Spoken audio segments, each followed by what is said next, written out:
Happy April, everybody. Welcome back to this edition of Trauma Blondes. I am your host, Kristen Farrelly. And I'm Megan Parr. We're going to start off, of course, with 20 seconds of Tinder. Megan, why don't you shoot first, kid?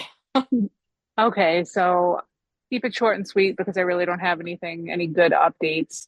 Um, Talking to somebody for like a couple days back and forth, and it was, good conversation. There was good vibes, whatever. And then it was, hey, do you want to FaceTime? And I'm like, very like against, like, I'm cool with talking on the phone, but against FaceTiming in the sense of like, when I get home, I shower, I do whatever, and then I like look like, as I describe myself to you, Lord Farquad.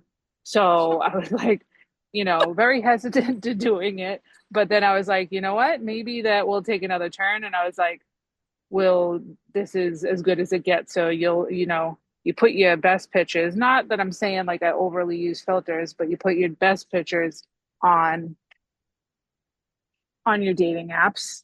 And Of course. then it's like the reality of, well, this is what I look like with no makeup and not trying and all this stuff. And it's like, hey, we'll just fast forward to the future to see if you really enjoy this. And so I FaceTimed and I was like, it was good conversation. Like it didn't last long, which was fine. But ultimately I was like, something something's amiss, right? I'm like, Right? Lord, Yeah. Lord Farquaad it is. And the next day Stop. the next day was like very, very like diminished interaction back and forth. Yeah. And I was like, something's up. I'm not feeling this. And this is where I will say, and I'll cut it off after this, was Hmm. I will commend him for getting right to the point and not wasting time and just not matching for whatever reason. But like, he Yeah. was like, hey, not interested. And I don't want to waste your time. So best of luck. And I was like, okay, good luck to you. And, it takes a little ego hit, but at the same time, just reminding yourself that you have no idea who this person is in real life. And they sold you Yeah. their best self for like the 24 hours you interacted with them and move Yeah. on, move on. So here we are. Right. But you still have that hope of what they might be, you Right. know?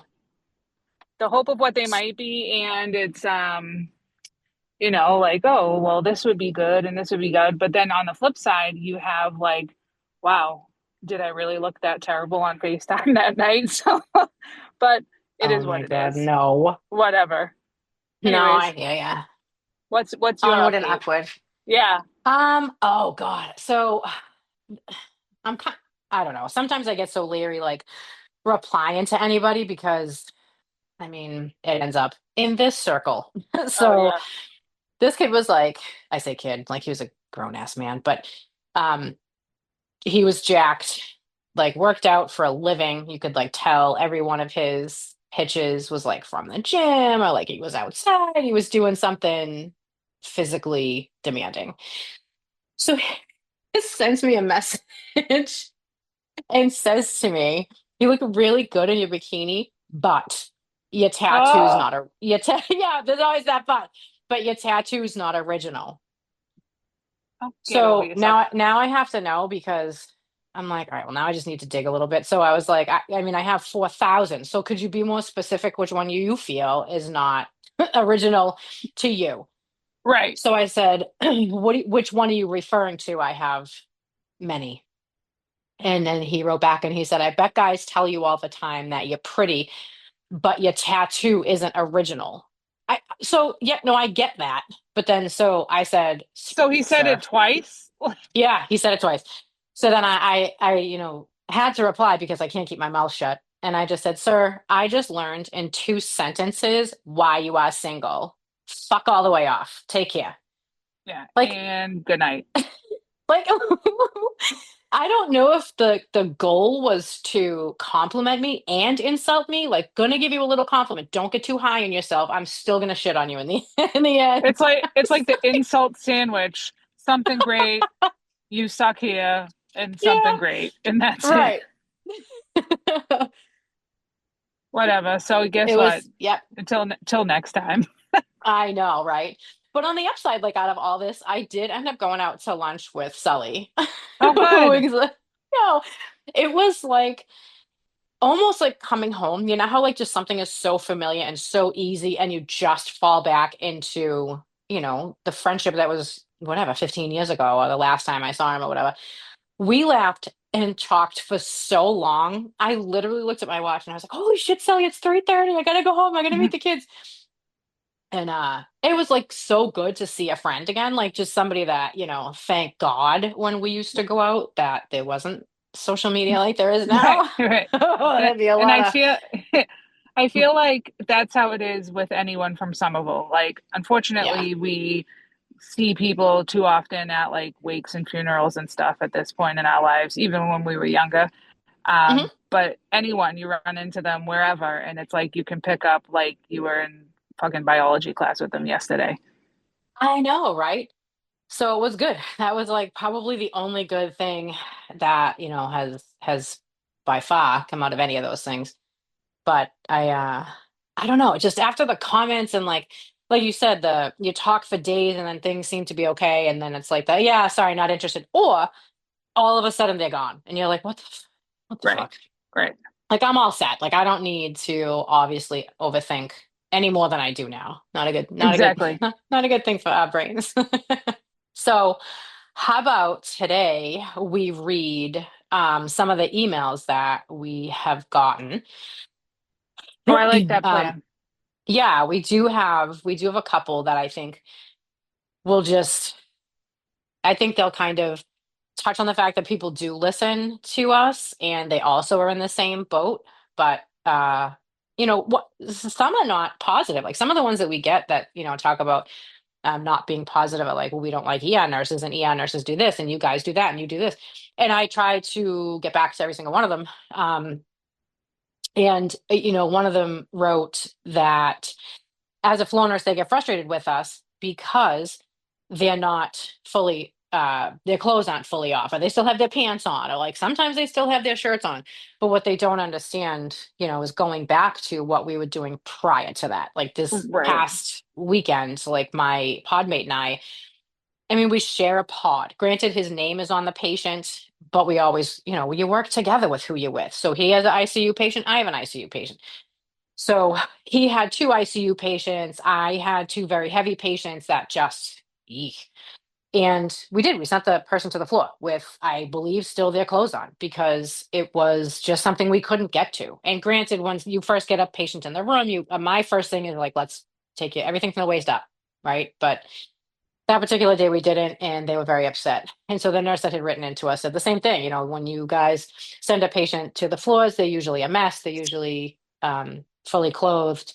They haven't had a pressure in a while, or whatever the rest of her email said. And it was just kind of frustrating. And I understand it from her point of view because they don't know what we are doing at all, ever.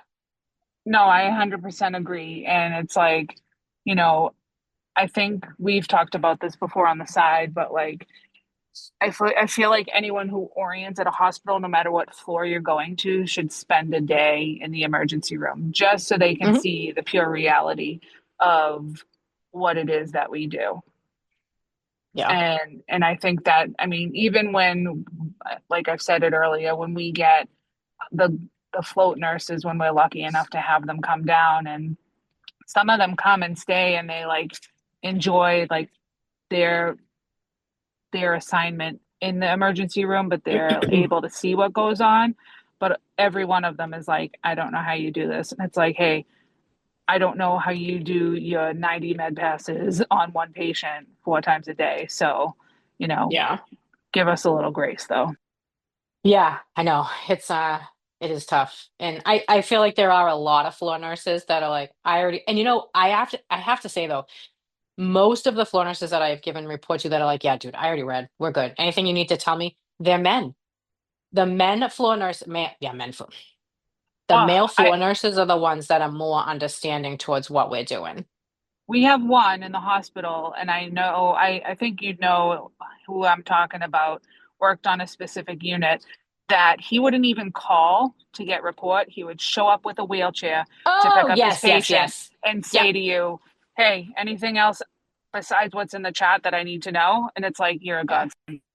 Yeah. And never complained if something wasn't done, never like wrote anybody up, never, did all the, being a dickhead to your coworkers thing. Right. No, and he even actually showed up the other day when I was like sprinting through the department. And I was like, oh, here's my knight in shining armor coming to get another patient. And he just laughed at me. Because everybody loves him because he literally does everything that we would love other nurses to understand and do. But, you know, is what it is.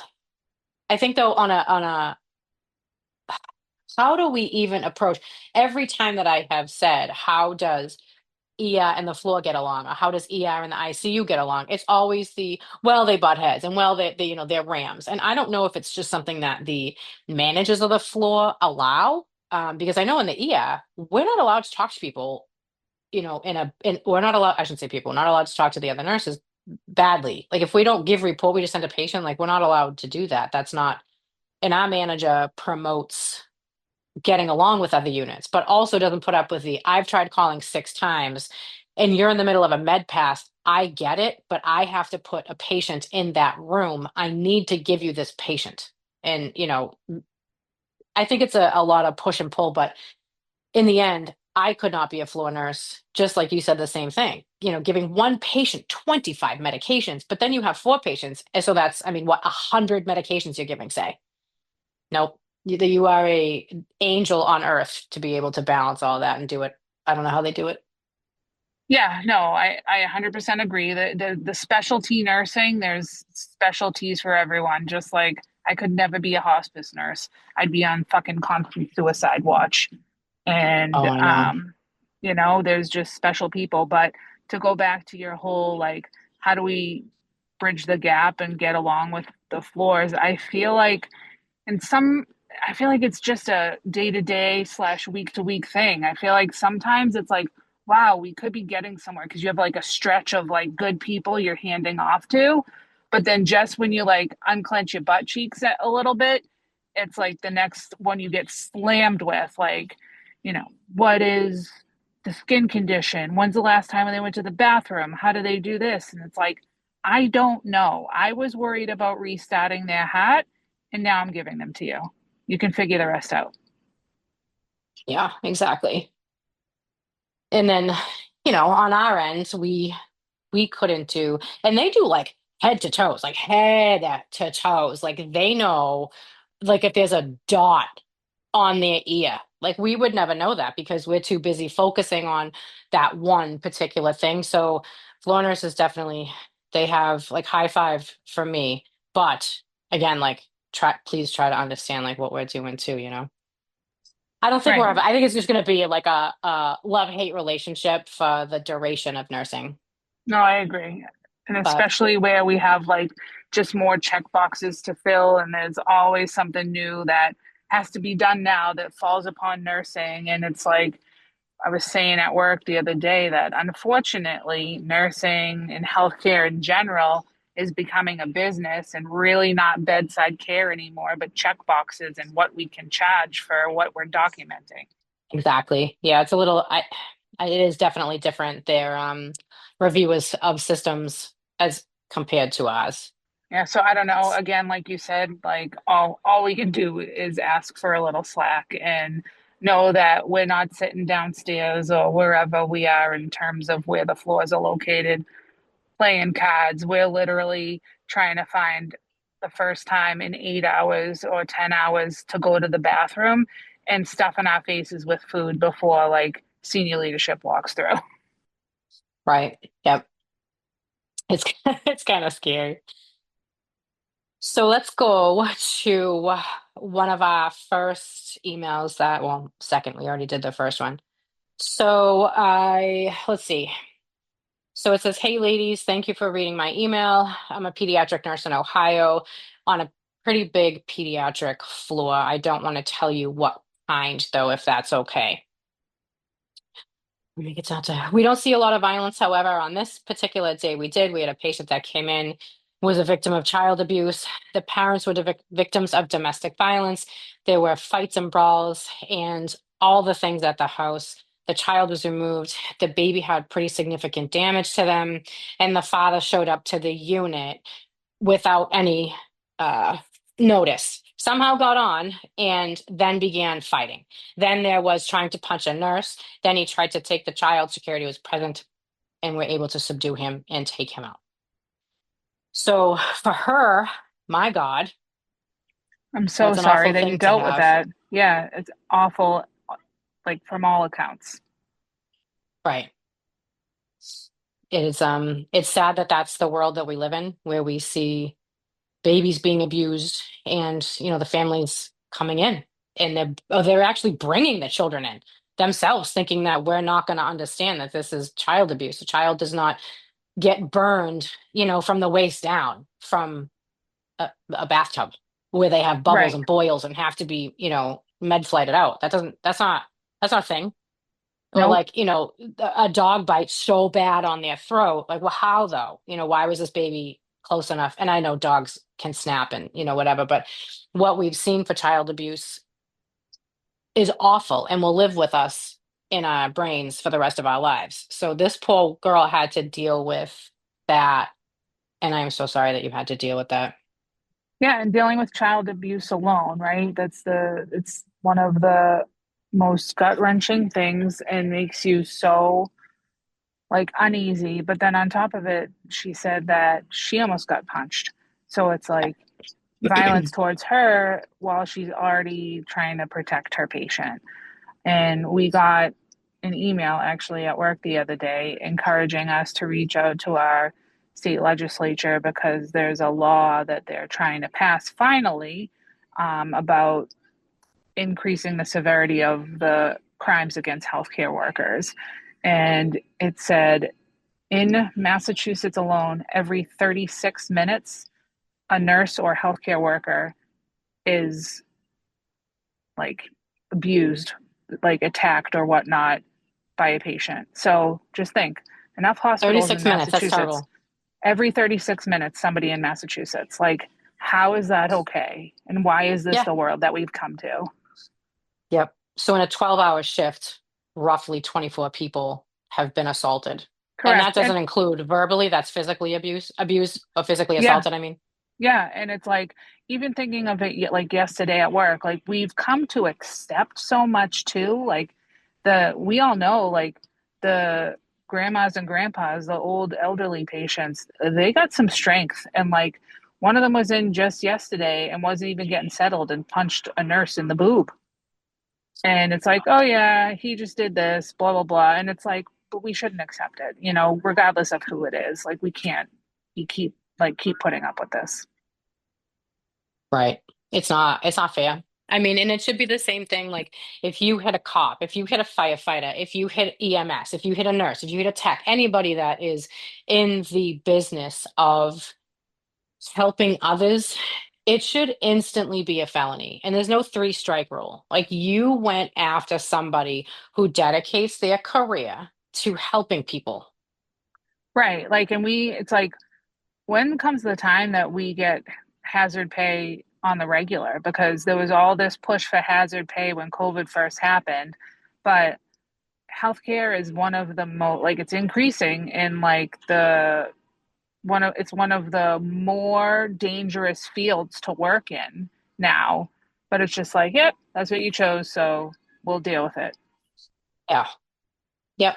And it's not, well, you were the other day that, I mean, you were part of it when the person attacked another visitor in the Patient, hospital. yep, And yep, unfortunately, there wasn't security present at the time. And I ran up and stopped her from hurting somebody. And in the right. process, she's kicking and punching, and she's like nailing me in the legs and punching me in the side until security could get there. And they actually did. They charged her with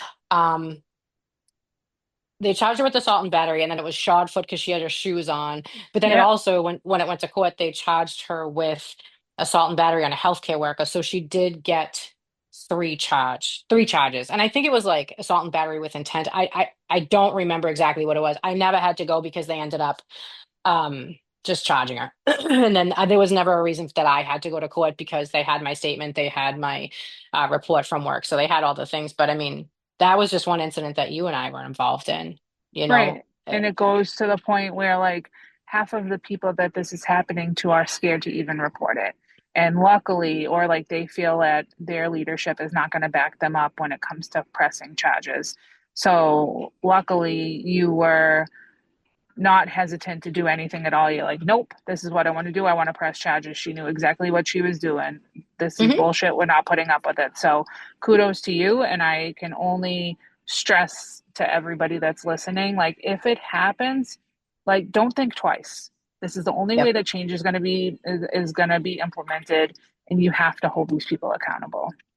Now back to her email, the closest that we've seen where I work in similarities was a woman who brought her child in who was favoring her left leg. I think she was maybe like 18 months or something, old enough to walk, but really not old enough to verbalize anything.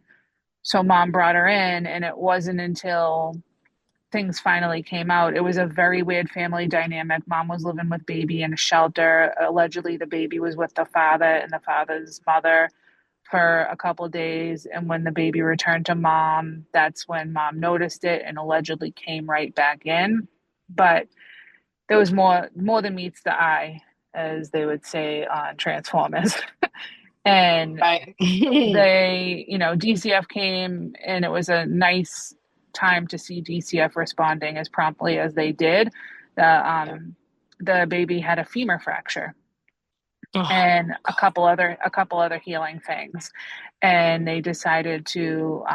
This family was known to DCF, and it was already kind of like on their radar. So they decided to take custody of the child, and dad ended up coming and being more reasonable than mom. Mom was like, absolutely not. Like, you're not taking my kid. And we're like, hey, we're going to take the kid, whether you hand them over Yeah. like compliant or we have to use force to get the baby from you. And so the father was able to like talk to the mom to do that. But then the mother was so like awful in terms of, well, you're not getting her any blankets, you're not getting any clothes or diapers or pacifiers. DCF or this hospital can provide everything. And it's like, you piece of shit. So, right Yeah. here is telling me the type of parent you are and how you care for your child. Because if you had an ounce of understanding or cared about your child, you would be able to look at the grand scheme of things. Your Yeah. baby's going to a foreign place, and the only comfort items that your baby's going to have is that similar blanket or the pacifier they always use. And you're taking everything just out of spite. And it's like, and this is why your child's getting taken. Yeah. Exactly. And they had to, the parents had to be escorted out. Mom was throwing a fit and everything. Didn't get to the point where she was aggressive towards staff, but public safety was there. Like I said, DCF was there. I believe the police showed up at that point, but it's like, why? Like, why are we getting to this point? So awful situations that just escalate. It's true. It really is. And I think a lot of the times too, we're lucky in the fact that we have security and we have law enforcement, that are on our side and that show up for us when we need them. At one point, I worked at a hospital where we had a patient breaking a locked door and like a metal locked security door with a stretcher. And we had called the police probably four times, screaming like he is going to kill somebody. Please, you have got to send officers. You have to. We're not going to be able to take this guy down. There's no way. he destroyed a locked psych area, destroyed it. And these are things that are like tied down, they're screwed to the floor. He had pulled it off the floor, and we just stood there like, what in the fuck is happening right now? And how is this happening? And because the hospital was a tiny little community hospital, it didn't have a lot of security. It had, two or three people on at once, and you were like, well, we're fucked. Um, and one of which their pants went above their ass crack. So, we were just, it was just a bad situation. But we did have to call. I think we called a total of 5 times, and we finally called city that we were in directly to that station because we have to call 911. It has to be on a recording. It has to be Right, able to be traced. So we finally called the actual station, and we were like, someone's going to die if you don't send somebody right now. And like two cruises showed up, they casually walked in, and we were like, what part of screaming on the phone, please help, do you not understand? So right. they ended up having to tase him, and they ended up having to cuff him, and they called for backup, and it took like 8 or 9 cops to take him down. What? Now where we are, it Jesus. was one phone call, and like we're surrounded on all angles by cops, which is great because you feel safe. Hmm. And the And security where I work is fantastic. right. And it's just like, but why? Like, why did it get to that point? Like, in the time that it took them to get there, like somebody absolutely could have been not even just like severely hurt, they could have been killed. And Right. I remember like the psych hospital I used to work at. And I think this is why maybe it's our experience or maybe it's just how we grew up or a little mix of everything. Like you and I feel more comfortable than we probably should to kind of engage with these aggressive patients as opposed to other people. I use an example. I was going toe to toe with a big guy, did have some behavioral health issues, was there for medical reasons, but he was just being a dick, screaming at Yeah. everyone, everything. And finally, I was like, enough. This is not happening. You're not talking to people like this. That we're not moving any further. And him and I were going at it. And one of the male nurses that I work with was like, popped his head in and was like, everything okay in here? And the guy's like, what? I'm not going to touch her. He said, sir, with all due respect, I was coming in to make sure you were okay. I know she can handle herself. So, Yeah, it's true. so I look at it and the psych hospital, um, my first nursing job at the psych hospital was we had no security and we took the patients in the state that other hospitals refuse. So like the DMH has the rules, they get presented to the hospitals and the hospitals can decline once and then they circle back. And I think on occasion, depending on like what the bed availability looks like, this was way before COVID, you could decline them again. But we ended up taking all these patients. We had no security. We did all of our violent restraints by ourselves. At one point in the 5 years that I worked there, we had a metal detector installed for visitors and patients that came in. But then guess what? We, as nurses or the techs that we had, were the ones wanding the patients when the metal detector Yeah. went off. And it's like, Right. what the fuck? Why? So yeah. Yeah. What the So fuck is right? so I think because of our experience and again, like where and how we grew up, you and I are more comfortable, which we shouldn't have to be, putting Right. ourselves toe to toe in these more aggressive situations. Yeah. And, it'll eventually bite us in the ass one day.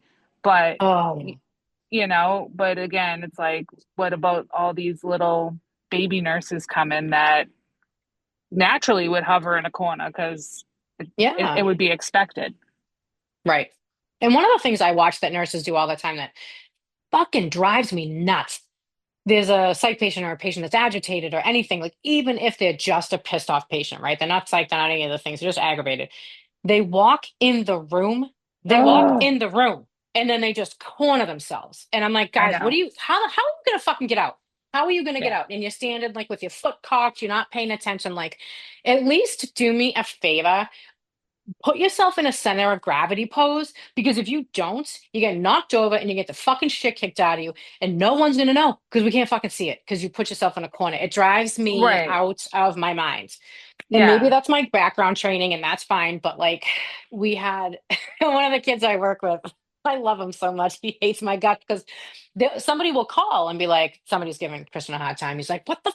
Will you fucking call me?" And I'm like, "Yeah, I know, but I don't like want to bother you." He's like, "That's my job."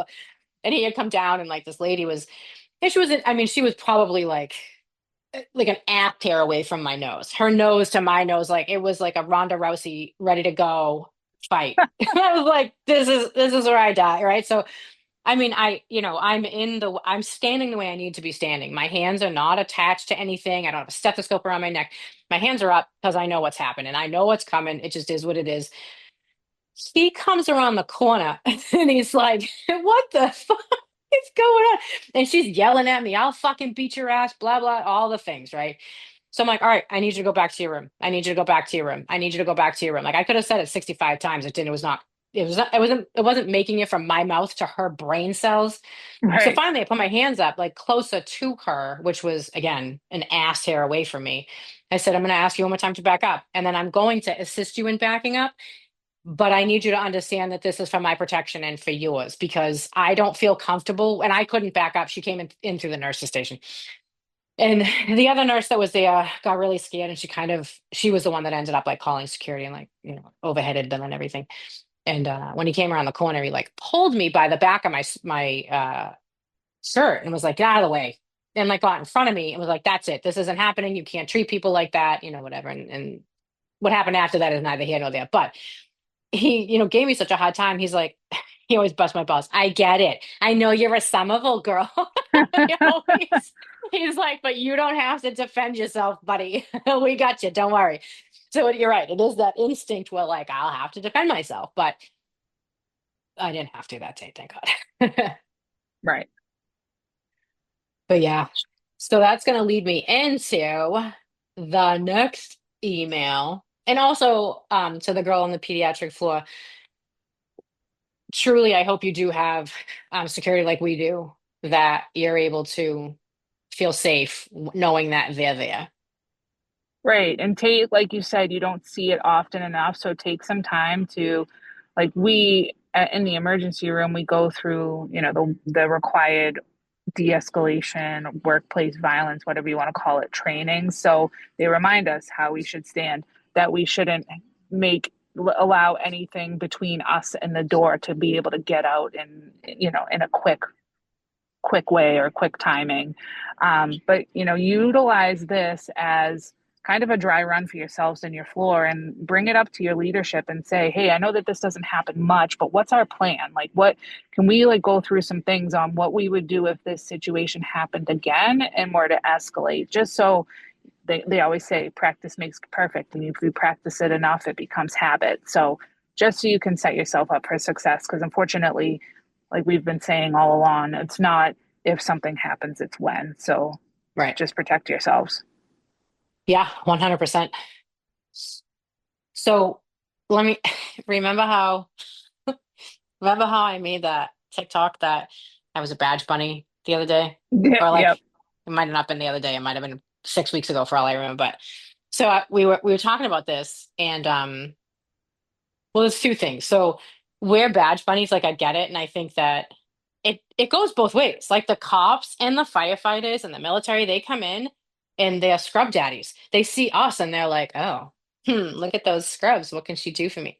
Really? Correct. So I think from our point of view, because of all the shit that we've gone through and all the people that we've seen abused and gunshot wounds and all the bad stuff, we see police and fire as those people who like wrap their arms around people and they're gonna protect you. So we instantly are attracted to people who may or may not protect us. Because some days you need somebody to make you feel protected. Yeah. So I'll be a fucking badge bunny all day if it means that somebody's going to protect me at the end of the day, because I'll be damned if I am done half of the time protecting everybody else. Because one day a week, I just want to not feel like I have to be that, you know, protector of everybody else. And I know you feel the same way about that. I do, and it's just it like you said, it's something that we're always on such high alert and taking care of people and everything. And it's like when when do we get somebody to take care of us? And we look at like we're very not I'm not like getting on my feminist soapbox, but it's like we are independent people. Like in our lifestyle and our world the way we are, we have no reason or no one to like back us up, and we just do things on our own. Like I watch videos on how to fix my washer and dryer, and because it's like I don't want to wait and I don't have time to take off of work to have somebody come by. So we sit there and we look for somebody to do our honey to-do list for us, and somebody that's going to protect us. And that makes me a badge bunny. That makes me a badge bunny. I don't need Right. somebody to do things for me, but it would be nice once in a while. Yeah, 100%. 100%. But I think we continue, but I think we need to continue to call them scrub daddies as well, which I'm probably going to get in trouble by saying scrub daddies because of the sponge. But maybe we could hashtag I'm a scrub daddy, throw that on the back of a t-shirt. I'm just saying. We have to. Oh my God, that would be, Totally should. yep. What if we make, I'm like, if we can make it like Daddie, or like, because it's Badge Bunny, we can do Bunnie, or like, Oh yeah, yeah, yeah. Scrub Zaddy, like with a Z, because isn't that No, what I the kids can't. say I right can't now? I do the know. fucking Z. I can't. I can't. I cannot. And when someone writes Oh, cool and it's Kewl, fuck off. No, gross. I can't. We'll get to marketing so someone doesn't steal it somewhere Right. else. Remember this date so that when we put this out, Yeah. just kidding. We're unofficially copywriting it. Yeah, so we got it. We're putting it out. Hashtag I'm a scrub daddy. We'll get you tight fitted t-shirts too, because we like to look at your muscles, your abs maybe. Fuck abs. Oh my God. Right. I'm sorry. I don't want to look at your abs. I want to look at your gun. Yeah. And if you are following us on social media, we have a really special link that I'm super happy about. Everybody loves comfort. The sweatpants, the hoodies, like they have weighted blankets now. They have like so many things. And it is such a good company. Everything is so well made. They were kind enough to offer a special discount for our listeners, for our followers on TikTok and Instagram. So if you head over to thecrispycoach.com or our TikTok page or our Instagram page, there is a link to that discount code. Once you click it, it'll bring you directly to it and it will say, Kristen offers you dot dot dot. You'll have to see what it is. I I'm hope you guys super can excited about that. enjoy.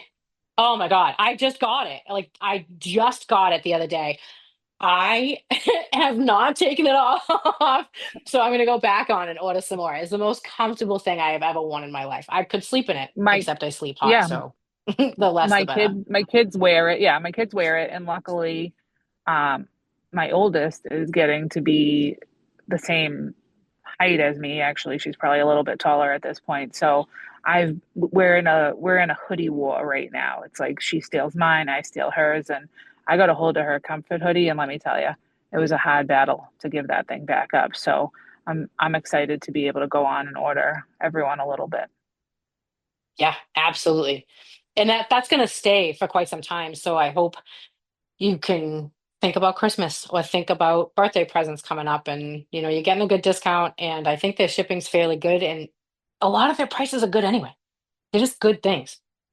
Another one that my favorite is Conquering, which is a woman-owned business I am in love with. And you know as well as I do, everywhere I go, everybody's like, "Oh my God, would you get that ring? Oh my God, I love that ring. Oh my God, oh my God." Every single time, not a day goes by that someone doesn't ask me where I got my ring, and it's from Conquering.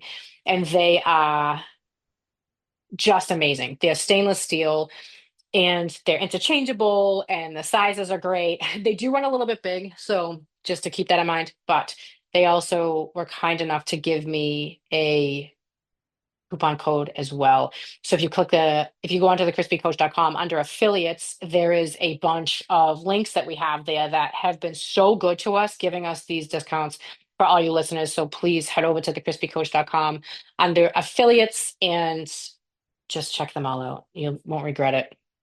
So worth it. That ring, like you said, you get compliments on it by strangers, non-strangers, like everywhere we go. Yeah, 100% all the time. Even in the mall, like people have said, gee, oh my God, excuse me, I'm so sorry. I know this is weird, but I love your ring. And I'm proud to say that it's from Conquering. And it's a woman made it because she had anxiety issues and she was always doing, fidgeting or whatever. And these are basically kind of fidget rings and you can pop them and do, whatever. And it's just, I don't know. I end up when I'm a little anxious or when I'm fidgety, right to my rings, right to my rings. Like I can't imagine ever having to not wear them. Well, I So I like hope them there's a too day that I because never have to. yeah, I like them too specifically because, you can get fidget rings almost anywhere now because, that's the world that we live in. However, these are very classy. Like you can keep, like you said, you can keep them on. You don't have to take them off because they're elegant. Like you can dress them up or you can wear them when you're wearing your oversized hoodie and sweatpants going to Costco. It Yeah, doesn't matter. So that's what I love right. about them. And they're stainless steel. They sparkle. They're not platinum. Who cares? These things are stainless steel. I wear these all day at work. I mean, I wash my hands 1,000 times a day. They do not lose an ounce of prettiness. So, just saying. I think I support them a little bit, huh? Oh, just the tad. I do want to read one more email before we go, just because I found it quite hilarious. All right, let's do it. And We can it all was, end with a good laugh. yeah, so it was talking about how we talk and the Love it accents already. that we have, which is to us, it's not an accent, it's how we talk, right? So even when you and I work together, they busted my balls and All the busted your time. balls constantly. Oh, say ka, shut up. Mm. That's just how we say it. We grew up saying it like that. It's like if you heard a person from Great Britain talking, that's how they grew up. You're gonna make fun of them. Stop making Right. fun of us. I know. It's how we learned. Yeah. And she just, went on to say, I probably would listen to the podcast, but I can't stand your accents. Okay. All right. Well, kindly, thank you. But full disclosure at the very beginning, we are from Massachusetts. So And and quite honestly, like I've had opposite feedback. I've had feedback, and not just from us, I'm a little friends, thank you very much, that say, Hmm. thank you for remaining true to yourselves. Like they said, so many people become like the influencers and have like the ASMR voices and just you can tell what they're trying to do. And they're like, thank you for staying true to yourselves and letting the accents fly. I said, look it, I'm gonna tell you right now, Yeah. it would be way too much effort to try and hide this. Yeah. Okay. And Yep. spoiler alert, the event that we have Say that when again. this Spoiler alert, yeah, yeah. alert, Okay. alert. Spoiler alert. The event that we have, when there's drinks involved, the accent gets Oh, worse, even people. worse. It's like the most letters don't exist. Yeah, it's when the two times it happens when we're drinking or when we're pissed off. So Oh yeah. when you hear it get thicker, I would run away. That's what he said. Mm, I A said good here, one. not see. All right. So, dead ass, Vanessa says to me today, I was eating a wrap and I said, oh my God, I cannot. Oh, I said, I can't eat meat this thick. Doesn't miss a Oh, fucking beat, turns her head and she's like, that's what she said. oh, The love fuck? it. It was Love like, it. you are your mother's daughter, kid. Yeah, And I'm thank sure you there's going very to be much. some hippie parent who's like, oh my God, don't let your daughter talk like that. Fuck, you think she talks when we're not home? Yeah, You and know what it's I like, mean? and well, that's the thing too. And it's like, if she's comfortable like that around you, then most likely not hiding shit. Okay. See, I really give my kids credit, like most of them, really most of them, what do I have, seven. So Abby's a little more standoffish, but Vanessa will be like, Mom, listen, I have a question. And will like ask me anything. Although Evelyn did ask me last week, Mom, dinner. What's a blowjob? Okay. Why? And there it Why? is. And I just looked at her like, whoa, why? I'm like, why? Why did you hear that? Did the boy say that to you? Why, like, who do I have to fucking punch? Do I have to go to somebody's house and be like, hey, tell your kid to keep his fucking dick in his pants? He's 12. Like, why? She was like, no, Mom, just people were talking about it in school. I'm like, oh my God. Okay, well, I guess, you expect that stuff, but we'll get into those things in a later episode. We'll save that one for a rainy day because Olivia and I tend to have our, I'll call them meaningful conversations when she can't sleep at 3 o'clock in the morning. Oh my And God, right? you don't want to stop them, right? Because you don't want them to ever feel like they're bothering you when they're coming for this stuff. So it's like, all Yeah. right, yep, 3:30 a.m. I guess we're hitting this topic now. And I will Yeah. never not talk to her about things because I don't want her to stop. Because if they're not coming to you, they're learning from their friends. And let me tell you, I learned how to shave my legs from one of my friends and it was messy. So I don't want to do that. Right, definitely not. Well, this is going to conclude this episode of Trauma Blondes, and thank you so much for staying to the end. I'm like the men in our lives. Or even some, unlike some of the nurses that probably started listening to this and they were like, nope. Correct. Great. And I'm done For with your those of you accent. that don't like our accents, sorry.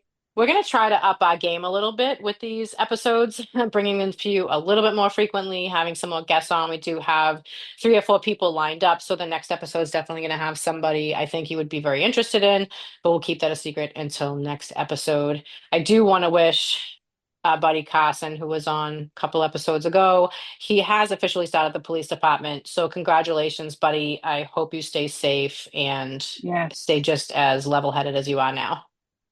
exactly. Don't change and good luck. Godspeed. Stay safe. Yep.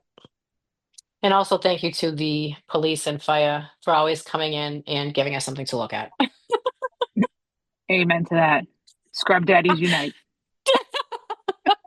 I'm just kidding. No, thank you for keeping us safe too. We appreciate it. Right. But again, the hotness factor. Thanks, buddy. Okay, thank you guys for listening, of course, and stay safe at work and don't be a dickhead to your coworkers. Till next time, we love you all. Deuces.